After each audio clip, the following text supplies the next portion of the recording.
बलि वही है जिसके पास बुद्धि है। एक जंगल में भासुरक नाम का शेर रहता था। वह बलि होने के कारण प्रतिदिन जानवरों को मार कर खा जाता था। एक दिन सभी जानवर मिलकर शेर के पास गए और उससे प्रार्थना भरे स्वर में बोले, स्वामी, रोजाना कई जानवर मारने से तो कोई लाभ नहीं है। आपकी भूख तो एक जानवर को मारने से मिट सकती है। हम लोगों ने निर्णय कर लिया है और आपको वचन भी देते हैं कि आपके पास स्वयं एक जानवर प्रतिदिन आपके भोजन के लिए आ जाएगा। बिना परिश्रम किए आपको भोजन भी मिल जाएगा और हम सबका सामूहिक विनाश भी नहीं होगा। जानवरों की बात सुनकर भासुरक शेर ने कहा, तुम सब ठीक कहते हो, लेकिन इतना याद रखना कि जिस दिन मेरे भोजन के लिए पशु नहीं आया, उस दिन सबको मारकर खा जाऊंगा। इस निर्णय के बाद सभी पशु निर्भय होकर वन में इधर उधर घूमने लगे। प्रतिदिन एक जानवर शेर के भोजन के लिए चला जाता। एक दिन एक खरगोश के जाने की बारी आई तो वह बड़ी अनिच्छा से शेर के पास चल दिया। रास्ते भर वह शेर को मारने के उपाय सोचता रहा। रास्ते में उसे एक कुआं दिखाई पड़ा। कुएं पर चढ़कर जब उसने उसमें झांका तो पानी में अपनी छाया देखकर उसने मन में सोचा कि शेर को गुस्सा दिलाकर इस कुएं में गिरा देना ही ठीक होगा। ऐसा विचार करते करते वह दिन डूबने से थोड़ा पहले शेर के पास पहुंच गया। उधर देर हो जाने से शेर भूख से व्याकुल था। उसने गुस्से में होठों को जीभ से चाटते हुए मन में सोचा, कल सुबह इस जंगल के शेष सभी जानवरों को मार दूंगा। अभी वह सोच ही रहा था कि खरगोश आ गया और प्रणाम करके उसके सामने खड़ा हो गया।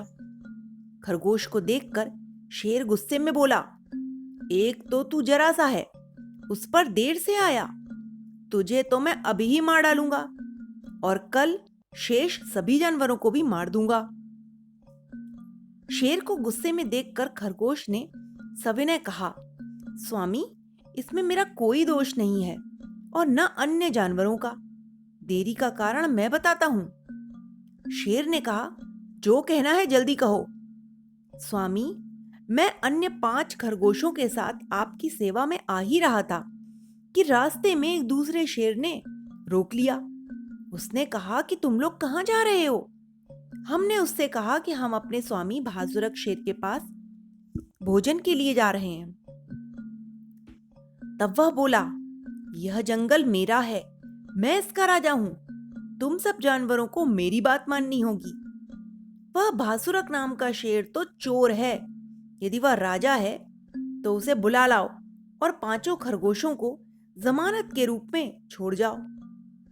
हम दोनों में से जो अधिक बली होगा वही वन का राजा होगा और इन खरगोशों को भी खाएगा। उसकी आज्ञा से स्वामी, मैं आपके पास आया हूं, इसलिए मुझे देर हो गई। अब आपकी जो इच्छा है वो करें। खरगोश की बात सुनकर भासुरक ने कहा कि यदि तुम्हारा कहना सत्य है तो मुझे वहां ले चलो, मैं उसे मारकर अपना गुस्सा शांत करूंगा। स्वामी, आप ठीक कहते हैं, लेकिन वह बहुत बली है।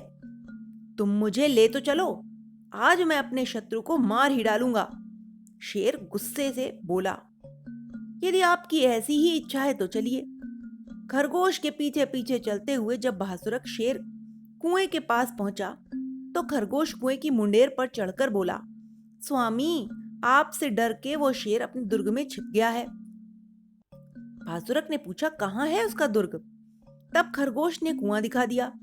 मूर्ख भासुरक ने कुएं में अपनी छाया देखी तो वो जोर से गरजने लगा। उसकी गर्जना से कुएं में से प्रतिध्वनि उत्पन्न हुई। वह उस छाया को अपनी शत्रु समझकर कुएं में ही कूद पड़ा और अपने प्राण गंवा बैठा।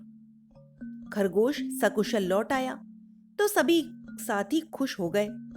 जब उसने शेर के मरने की बात बताई तो सभी की प्रशंसा का पात्र भी बन गया। दमनक ने कथा सुनाकर कहा, इसीलिए मैं कहता हूं कि जिसके पास बुद्धि है उसी के पास बल है। तब कर्कटक बोला, यदि ऐसी बात है तो जाइए, आपका मार्ग प्रशस्त हो। एक दिन दमनक ने पिंगलक को संजीवक से अलग देखा तो उसके पास जाकर प्रणाम करके बैठ गया। पिंगलक उसे देखकर बोला कि बहुत दिनों बाद दिखाई दिए हो, कहाँ थे अब तक? बेमतलब आपके पास क्या आता महाराज? राजकाज में गड़बड़ देखकर मैं आपको बताने आया हूं। जो किसी का हित चाहता है वो बिना पूछे सब कुछ उसको बता देता है।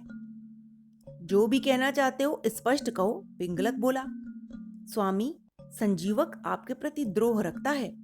उसने मुझे एकांत में बताया कि मैंने पिंगलक के बल को आंक लिया है और उसको मारकर मैं स्वयं राजा बनूंगा, दमनक बोला। यह सुनकर पिंगलक विमूढ़ सा चुप रह गया। दमनक उसकी स्थिति देखकर समझ गया कि यह तो संजीवक के स्नेह में बंधा हुआ है। संजीवक तो मुझे प्राणों से प्रिय है, वह मेरे प्रति विद्रोह की भावना क्यों रखेगा? पिंगलक ने शंकित स्वर में कहा। स्वामी, यह आवश्यक नहीं कि सेवक सदैव सेवक ही बना रहे, क्योंकि राजा बनने की इच्छा तो सभी में होती है, दमनक बोला। मेरे मन में उसके प्रति कोई विकार नहीं, पिंगलक ने स्पष्ट कह दिया। स्वामी, अनेक दोषों के बाद भी अपना शरीर किसे प्रिय नहीं होता। यह जरूरी नहीं है कि विपरीत आचरण करने वाला व्यक्ति प्रिय लगता है तो वह वास्तव में भी प्रिय हो। वैसे भी यहाँ राजद्रोह जैसा अपराध संजीवक कर रहा है, दमनक बोला। मैंने तुम्हारे कहने पर उसे अभयदान दिया था, अब पुनः उसकी हत्या कैसे कर सकता हूं? और वह मेरा मित्र भी तो है। उसके प्रति मेरे मन में किसी प्रकार का कोई क्रोध नहीं है। यदि वह विद्रोही है तो भी मैं उसके प्रति कुछ नहीं करूंगा, पिंगलक ने स्पष्ट कह दिया। स्वामी, विद्रोही को क्षमा करना राजधर्म नहीं है। जो राजा विद्रोही को नहीं मारता है वह विद्रोही के हाथों ही मारा जाता है। विद्रोही का साथ करने के बाद आपने सभी राजधर्मों का त्याग कर दिया है। आपके अनुचर भी आपसे विरक्त हो चुके हैं। संजीवक शाकाहारी है, आप मांसाहारी हैं और आपकी प्रजा भी मांस खाने में रुचि रखती है। मांस मिलना आपके बिना संभव नहीं है। मांस के अभाव में आपकी प्रजा आपको छोड़कर चली जाएगी। ऐसे में तो आपका राज्य ही समाप्त हो जाएगा।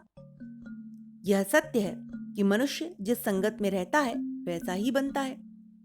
जल की बूंद गर्म लोहे पर गिरकर नष्ट हो जाती है, जबकि वही बूंद कमल के पत्ते पर मोती की तरह चमकती है। वैसे भी जिसके स्वभाव का न पता हो उसे आश्रय नहीं देना चाहिए। खटमल की संगति के कारण ही जूं को मरना पड़ा, दमनक ने पिंगलक को समझाते हुए कहा। तब पिंगलक ने जिज्ञासावश पूछा, वो कैसे? दमनक ने कहा, सुनिए, मैं सुनाता हूं आगे की कथा।